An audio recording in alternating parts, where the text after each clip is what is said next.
Hello नमस्कार दोस्तों, I am JP Prajapati और most welcome our YouTube channel GS अड्डा 222।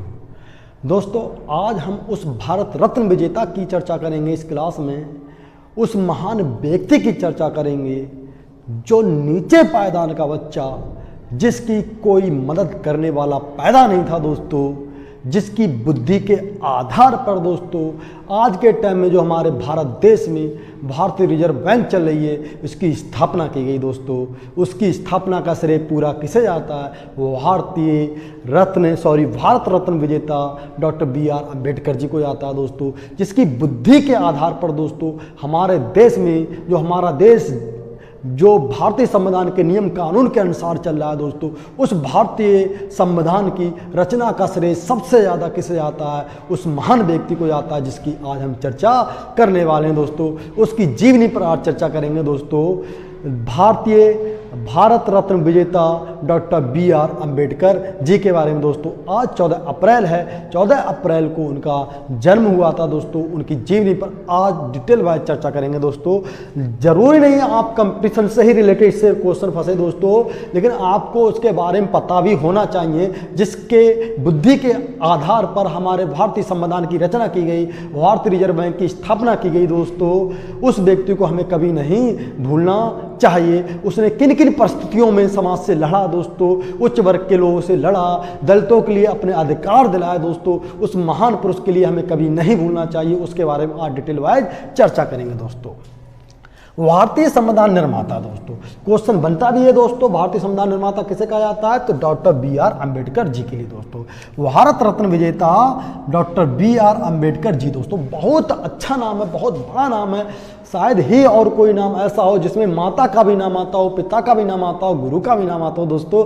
Doctor B R. अम्बेडकर जी के लिए ये उपाधि उपलब्ध है। इसमें उनकी माँ का भी नाम आता है, उनके पिता का भी नाम आता है उनके नाम में, और उनके गुरु का भी नाम आता है दोस्तों। Doctor B R. अम्बेडकर जी की पिता का नाम था दोस्तों रामजी सकपाल, माता का नाम था भीमाबाई सकपाल दोस्तों। तो और इनके गुरु का नाम था, गुरु के लास्ट का नाम था अम्बेडकर। इसी प्रकार से इनका नाम पड़ा भीमराव, यानी कि माता का पहला भीमा का भीम ले लिया, भीम राव कर दिया। पिता का नाम रामजी ले लिया, शुरू का रामजी हो गया। अम्बेडकर इनके गुरु का नाम था अम्बेडकर, यानी कि भीमराव जी अम्बेडकर। इस प्रकार से इनका नाम पड़ा भीमराव जी अम्बेडकर, जिसमें माता का नाम आता है, दूसरे नंबर पिता का नाम आता है, तीसरे नंबर पर इनके गुरु का नाम आता है दोस्तों। इनका जन्म हुआ था 14 अप्रैल 1891 ईस्वी में महू एमपी, यानी कि जो वर्तमान समय में महू मध्य प्रदेश में पड़ता है दोस्तों, उस महू में इनका जन्म हुआ था 14 अप्रैल 1891 ईस्वी को दोस्तों। इनकी डेथ हो गई थी दोस्तों 6 दिसंबर 1956 ईस्वी को। 6 दिसंबर 1956 ईस्वी को इनकी डेथ हुई। इस महान आत्मा की डेथ हो गई दोस्तों 6 दिसंबर 1956 ईस्वी को। ज़्यादा समय तक ये नहीं रह पाए दोस्तों। पत्नी का नाम दोस्तों था इनका रमाबाई। इनकी पत्नी का नाम रमाबाई था।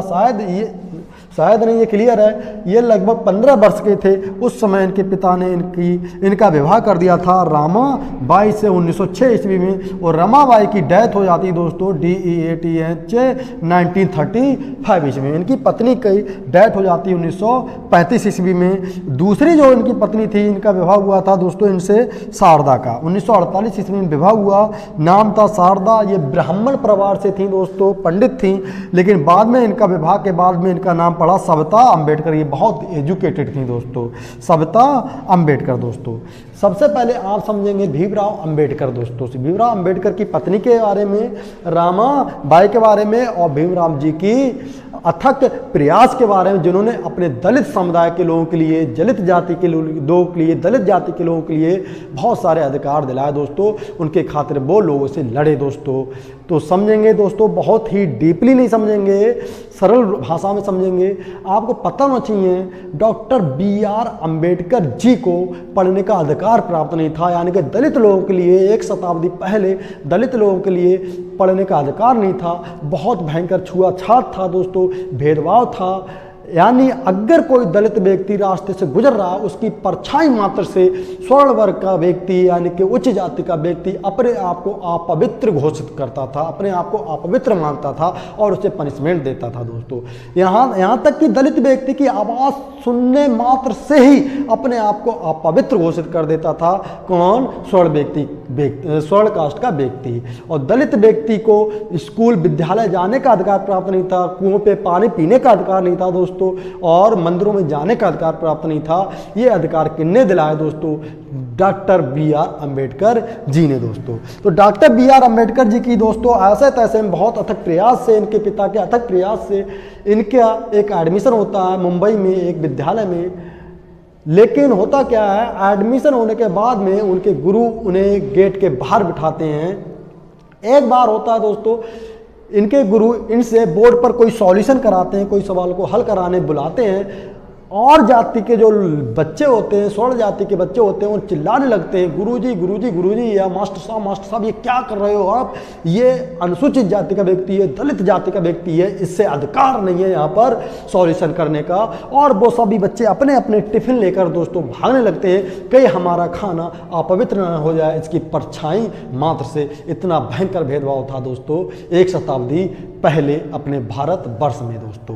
तो होता क्या है दोस्तों, इसी प्रकार से एक रिक्शा वाला होता है, ये किसी रिक्शे पे बैठते हैं, जाते हैं, लेकिन उस रिक्शे वालों को पता चलता है ये दलित जाति से हैं, तो वह उसे पनिशमेंट देता है, कहता है तू जितना किराया देगा उससे दुगना उससे किराया लेते हैं। और यहाँ तक कि कहता है कि तू ही रिक्शा चलाएगा, वो रिक्शा वाला पैदल चलता है, उससे रिक्शा भी चलवाते हैं और डबल किराया लेते हैं दोस्तों। इतना भयंकर भेदभाव था हमारे दलित समाज में दोस्तों। नेक्स्ट दोस्तों, तो ये कॉलेज में ऐसे तैसे में पढ़ पाते हैं, लेकिन इनके बीए भी ये यूनिवर्सिटी ऑफ बॉम्बे से ये बॉम्बे यूनिवर्सिटी से दोस्तों बीए करते हैं। इंटर भी बॉम्बे से करते हैं दोस्तों, प्रारंभिक शिक्षा बॉम्बे से करते हैं। इसके बाद में इस महान व्यक्ति को एक महान व्यक्ति का साथ मिलता है, जो जानता, जिसे लगता है कि हाँ वास्तव में ये हुनरहार बच्चा ये कुछ कर सकता है दोस्तों। उस महान व्यक्ति का साथ मिलता है, उस महान व्यक्ति के द्वारा स्कॉलरशिप दी जाती है, इसे बहुत सारा पैसा दिया जाता है, आर्थिक मदद की जाती है, और इस व्यक्ति को भेज दिया जाता है कहाँ पर? कोलंबिया यूनिवर्सिटी दोस्तों। यह महान व्यक्ति यानी कि doctor B R Ambedkar ji Columbia University present time में दोस्तों अमेरिका में एमए करते हैं पॉलिटिकल साइंस से, सोशोलॉजी से, हिस्ट्री से, इकोनॉमिक्स से एमए करते हैं दोस्तों, एंड पीएचडी की डिग्री भी प्राप्त करते हैं कोलंबिया यूनिवर्सिटी इन अमेरिका से दोस्तों। नेक्स्ट यही व्यक्ति यानी कि doctor B R Ambedkar ji MSc करते हैं and DSc doctor of science London School of Economics से दोस्तों क्या करते हैं? एमएससी करते हैं एंड डॉक्टर ऑफ साइंस करते हैं दोस्तों। तो डॉक्टर की डिग्री होती है वो करते हैं। नेक्स्ट लॉ की डिग्री, जो बैरिस्टर की डिग्री होती है दोस्तों, लंदन से प्राप्त करते हैं। लंदन की एक यूनिवर्सिटी से लॉ की डिग्री भी ये प्राप्त करके आते हैं। जिस व्यक्ति ने इन्हें आर्थिक सहायता दी थी उस व्यक्ति के पास आते हैं ये, और उनके लिए सेवा में समर्पित होते हैं कि बताओ क्या करें हम। तब वह व्यक्ति इन्हें एक जॉब देता है, वह मिलिट्री सेक्रेटरी की जॉब देता है दोस्तों। वह व्यक्ति, भारत का व्यक्ति जिन्होंने आर्थिक सहायता दी थी इन्हें बाहर पढ़ाने के लिए, वह इन्हें मिलिट्री सर्विस की एक जॉब देता है, मिलिट्री सेक्रेटरी का पद देता है। बहुत बड़ा पद था उस समय दोस्तों ये, लेकिन उस समय भी इनसे भेदभाव किया जाता है। जो चपरासी होता है, जो सरकारी पियोन होता है, उनके पास जो फाइल वगैरह लाता था फेंक कर देता था, एक प्रकार से कहता था तो भले कितना ही पढ़े लिख गए हो, भले कितना ही बड़े पद पर बैठ गए हो, लेकिन आप दलित हो, उनसे इतना भेदभाव किया जाता था दोस्तों।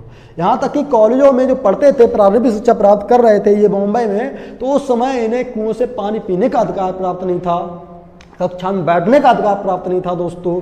और ये पानी पीते थे तो ऊपर से जो चपरासी होता था ऊपर से डालता था ऊपर से, और ये नीचे से पानी पीते थे इस प्रकार से हाथ से दोस्तों। इतना भयंकर भेदभाव हमारे देश में था एक शताब्दी पहले। लेकिन इस भेदभाव को, इस छुआछूत को किसने बंद कराया दोस्तों? महत्वपूर्ण योगदान किसने दिया दोस्तों? कि सोशल वर्क करने में महत्वपूर्ण योगदान दिया, तो वो सबसे पहले नाम आता निकलकर डॉक्टर बी आर अम्बेडकर जी का। शायद ही अगर इस व्यक्ति का जन्म नहीं हुआ होता तो शायद ही अब भी यही भेदभाव चल रहा होता दोस्तों हमारे दलित जाति के लोगों के साथ में दोस्तों, और शायद ही हमारा देश का संविधान अच्छे प्रकार से लिखा गया होता दोस्तों लॉ की डिग्री प्राप्त करते हैं लंदन से। नेक्स्ट बुक्स की रचना करते हैं, ये एक लेखक भी थे दोस्तों, द प्रॉब्लम ऑफ रूपी 2 बुक्स की रचना करते हैं, और the evolution of provincial finance in British India. तो इन 2 बुक्स के माध्यम से दोस्तों जो हमारे देश में वर्तमान समय में भारतीय रिजर्व बैंक की स्थापना की गई, इन्हीं बुकों के माध्यम से, इनकी बुद्धि के माध्यम से भारतीय रिजर्व बैंक की स्थापना की गई दोस्तों। किनकी बुद्धि के माध्यम से दोस्तों? डॉक्टर BR अम्बेडकर जी की बुद्धि के माध्यम से, यानी कि उनकी बुक्स के माध्यम से। और उन्होंने एक ऑटोबायोग्राफी भी लिखी, अपनी आत्मकथा भी लिखी, जो हम वर्णन कर रहे हैं वो इनकी ऑटोबायोग्राफी में है, आप पढ़ सकते हैं दोस्तों, उसे गूगल वगैरह से डाउनलोड करके पढ़ सकते हैं दोस्तों।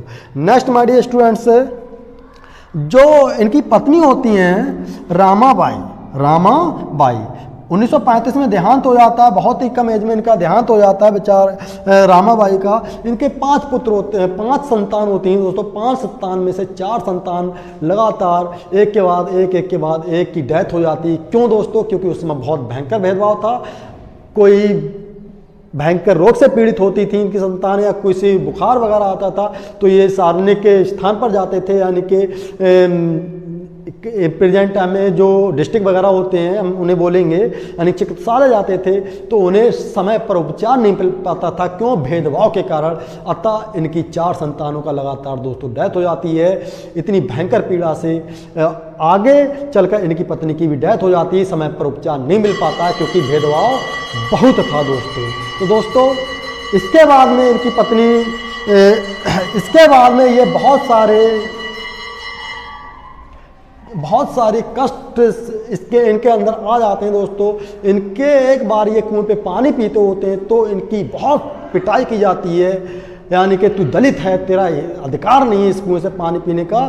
तो इस प्रकार से इन्हें भगा दिया जाता है। तब ये 1927 ईस्वी में एक्शन लेते हैं कि मैं दलितों को ये अधिकार दिलाकर रहूँगा, जो सार्वजनिक कुएं हैं, जो सरकारी कुएं हैं, उन पे सभी व्यक्तियों का अधिकार होना चाहिए पानी पीने का। तो 1927 ईस्वी में ये सत्याग्रह आंदोलन स्टार्ट कर देते हैं, दलितों को सार्वजनिक कुएं से पानी पिलाने के अधिकार से को लेकर दोस्तों। इसी प्रकार से नेक्स्ट दोस्तों, जो लंदन में 3 गोलमेज सम्मेलन हुए थे, क्वेश्चन बहुत बनता है इससे, तीनों गोलमेज सम्मेलन में किस भारतीय ने भाग लिया था दोस्तों? तो डॉक्टर BR अम्बेडकर जी ने भाग लिया था। इनका मेन उद्देश्य था दलितों को पृथक निर्वाचन क्षेत्र अवेलेबल कराना, उपलब्ध कराना दोस्तों। और इस कंडीशन को एक्सेप्ट भी किया अंग्रेज सरकार ने लंदन में गोलमेज सम्मेलन के माध्यम से दोस्तों। तब ये आते हैं, तीनों गोलमेज सम्मेलन कंप्लीट होते हैं, जैसे हर साल हुए थे दोस्तों। मैंने डिटेल बात बताया पिछली वीडियो, ज़्यादा भी नहीं बताना है।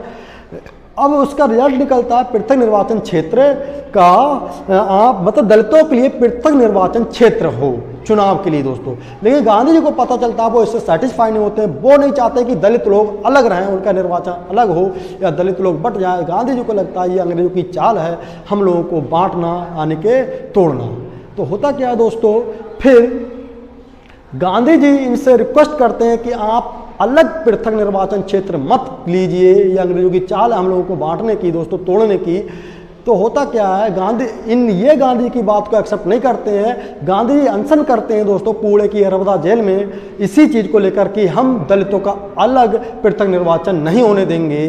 तो होता क्या है, एंड टाइम में इन्हें भी लगता है, तब ये गांधी जी से मिलते हैं और गांधी जी का अनशन तोड़वाते हैं, एक्सेप्ट करते हैं। और फिर गांधी जी इनकी जो 71 सीटें हुआ करती थी दलितों की निर्वाचन की, उससे 71 से बढ़ाकर दोस्तों 147 कर देते हैं। 147 दलितों के लिए सीटें दे देते हैं, लेकिन अलग पृथक निर्वाचन नहीं, यानी कि हिंदुओं से अलग नहीं दोस्तों। तो ये एक्सेप्ट कर लेते हैं। तो ये जो समझौता था दोस्तों, ये पूना पैक्ट के नाम से जाना जाता है। पूना पैक्ट समझौता कब तथा किनके मध्य हुआ? गांधी जी तथा भीमराव अंबेडकर जी के मध्य हुआ। कहाँ पर हुआ? पुणे की अरबदा जेल में हुआ था दोस्तों। पूना पैक्ट के नाम से जाना जाता है। कब हुआ? 1932 ईस्वी में हुआ, जिसके तहत रिजल्ट आया दलितों के लिए अलग पृथक निर्वाचन क्षेत्र नहीं दिया जाएगा, वो 7 में ही उनका चुनाव होगा दोस्तों। लेकिन सीटें बढ़ा दी जाती हैं 71 से दोस्तों बढ़ाकर 147 कर दी जाती हैं दोस्तों। नेक्स्ट दोस्तों, जब भारत हमारा स्वतंत्र हो जाता है 1947 ईस्वी में, स्वतंत्र भारत का प्रथम प्रधानमंत्री पंडित जवाहरलाल नेहरू जी बनते हैं। वह अपना कैबिनेट लिस्ट लेकर, कैबिनेट मंत्रियों की लिस्ट लेकर 1948 में गांधी जी के पास में जाते हैं और गांधी जी देखते हैं उस लिस्ट को, देखते हैं कि इसमें भीमराव अंबेडकर का नाम क्यों नहीं है। उनसे पूछते हैं जो महान व्यक्ति है उसका नाम क्यों नहीं है, जो बहुत ही बुद्धिमान व्यक्ति है क्यों नहीं है। तब उस बुद्धिमान व्यक्ति का भी नाम उसमें रखा जाता है। डॉक्टर बी आर अम्बेडकर जी को पद दिया जाता है कानूनी मंत्री, यानी कानून मंत्री या विधि निर्माण मंत्री दोस्तों। तो प्रथम कानून मंत्री कौन बनते हैं भारत के दोस्तों? डॉक्टर बी आर अम्बेडकर जी बनते हैं इस प्रकार से। नेक्स्ट दोस्तों, आपको पता होना चाहिए डॉक्टर बी आर अम्बेडकर जी से संबंधित जो वेरी वेरी इंपॉर्टेंट पॉइंट थे दोस्तों, जो डॉक्टर इन्हें भारत रत्न मिला था दोस्तों इनकी डेथ के बाद में। इस महान आत्मा को, इस महान व्यक्ति को पहले ही मिलना चाहिए भारत रत्न, लेकिन अफसोस ये हुआ डेथ के बाद में मिला। कम ही एज में इनकी भी मृत्यु हो जाती है दोस्तों। तो जन्म आपको पता होना चाहिए दोस्तों, मऊ में एमपी में ये कंपटीशन में आ जाता है दोस्तों। भारत रत्न विजेता भी पता होना चाहिए, भारत रत्न विजेता है ये। मृत्यु भी पता होना चाहिए आपको। पत्नी का नाम दोस्तों, बहुत सारी पीड़ाएं इन्होंने उठाई, 4 बच्चों की लगातार मृत्यु हो गई दोस्तों, और क्योंकि उचित उपचार नहीं मिल पाया दोस्तों। तो इस प्रकार से इन महान व्यक्तियों ने दलितों के लिए अलग पृथक दलितों के लिए एक प्रकार से जो भेदभाव था, छुआछूत थी, इसको बिल्कुल बंद कराया। इस महान व्यक्ति को हमें कभी नहीं भूलना चाहिए दोस्तों। तो दोस्तों आज के लिए इतना ही, मिलते हैं नेक्स्ट वीडियो में। जय हिंद दोस्तों।